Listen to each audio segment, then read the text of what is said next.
തിരക്കുള്ള ദിവസങ്ങളിൽ പെട്ടെന്ന് എന്തുണ്ടാക്കാമെന്ന് ആലോചിക്കുമ്പോൾ ആദ്യം തന്നെ മനസ്സിൽ വരുന്നത് ഗോതമ്പ് ദോശയാണ്. ഞാനിവിടെ പറയാൻ പോകുന്നതും ഗോതമ്പ് ദോശയെ കുറിച്ചാണ്. ഗോതമ്പ് ദോശ എല്ലാവർക്കും ഉണ്ടാക്കാൻ അറിയാം. സാധാരണ നമ്മൾ ഉണ്ടാക്കുന്നതിനേക്കാൾ കുറച്ച് വ്യത്യസ്തവും എന്നാൽ വളരെ രുചികരവുമായിട്ടുള്ള റെസിപ്പിയാണ്. അപ്പോൾ നമുക്കത് എങ്ങനെയാണ് ഉണ്ടാക്കുന്നതെന്ന് നോക്കാം. ഇതിനായി ഞാനിവിടെ എടുത്തിരിക്കുന്നത് റേഷൻ കടയിൽ നിന്നൊക്കെ വാങ്ങുന്ന ആട്ടയുണ്ടല്ലോ, അതാണ്. ഒരു മിക്സിയുടെ ജാറിലേക്ക് 2 കപ്പ് ഗോതമ്പ് പൊടി, 1/2 സ്പൂൺ ഉപ്പ്, അത്ര തന്നെ പഞ്ചസാരയും കൂടി ചേർത്ത് കൊടുത്തിട്ടുണ്ട്.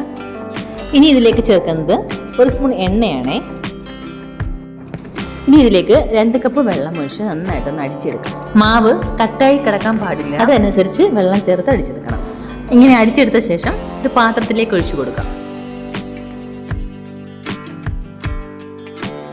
ഇനി ഇതിലേക്ക് ഒരു വലിയ പച്ചമുളക് തീരെ ചെറുതായിട്ട് അരിഞ്ഞതും, ഒരു തണ്ട് കറിവേപ്പില പൊടിയായിട്ട് അരിഞ്ഞതും ചേർത്ത് കൊടുക്കുക.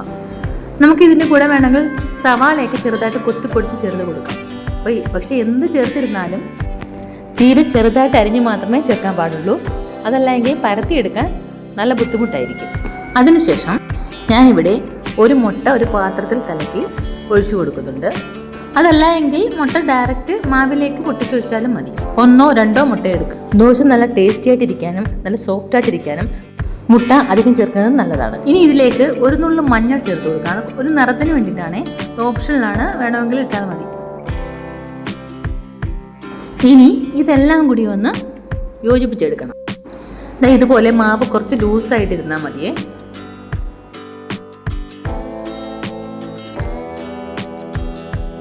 ഈ സമയത്ത് ഉപ്പ് കുറവായിട്ട് തോന്നുന്നെങ്കിൽ കുറച്ച് ഉപ്പ് കൂടി ചേർത്ത് ഇളക്കിയെടുക്കാവുന്നതാണ്.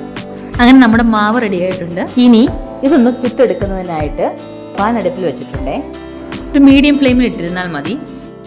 ആദ്യം ഞാനിതിന് കുറച്ച് എണ്ണ തൂത്ത് കൊടുക്കുന്നുണ്ട്. മാവ് ഒഴിക്കും മുമ്പ് കുറച്ച് എണ്ണയോ അതല്ലെങ്കിൽ നെയ്യോ തടവി കൊടുക്കുന്നത് ദോശ നന്നായിട്ട് മുരിഞ്ഞിരിക്കാൻ സഹായിക്കും.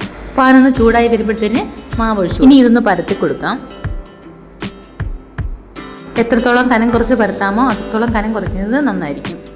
വെള്ളം ഒന്ന് വറ്റി വരുമ്പോൾ മുകളിൽ കുറച്ച് എണ്ണ തൂക്കിയ ശേഷം മറച്ചിട്ട് കൊടുക്കാം.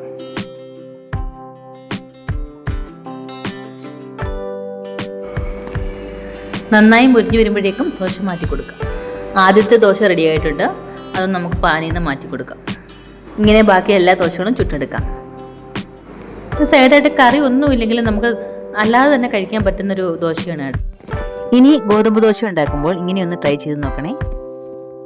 അതുപോലെ തന്നെ വീഡിയോ ഇഷ്ടമായെങ്കിൽ സപ്പോർട്ട് ചെയ്യാൻ മറക്കല്ലേ.